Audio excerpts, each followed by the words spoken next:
Unboxing my Salad Master. Binigay ito ng kapatid ko. My loving sister. Ito yung tinatawag nilang, wait lang ha,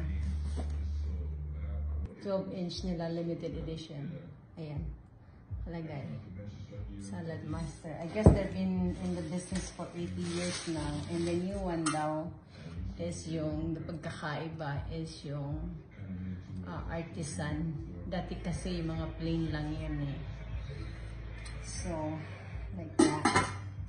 And then, ang style nila, pwede siyang, ano na rin, yung i-hold siya dyan pag nag-serve ka.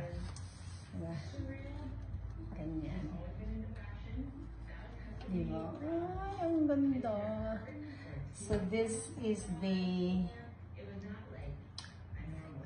Alto skillet. Yan. Yan. Ganda. This is 12 inches. Tapos, ilang deep ba siya? 30 cm ang deep yata. So, ganyan siya. And the Alto skillet, it comes with racks. Parang steamer na rin siya. So, pwede kong gawin yung puto dito. And then you can roast some chicken. Haligay yung style niya. Ang galing, di ba? Yan. Ganyan. So, may deal sila ngayon. I'll tell you later. This is the Meso. I think this is a 4-quart Meso roaster with cover.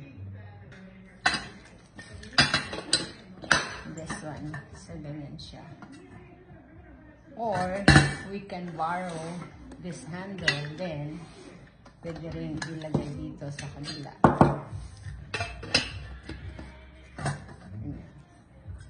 Diba? So, I have this, and this, 3.8 liter. Tapos, limited edition din. So, ganyan siya. And again, artisan na naman yung ano niya, yung knob.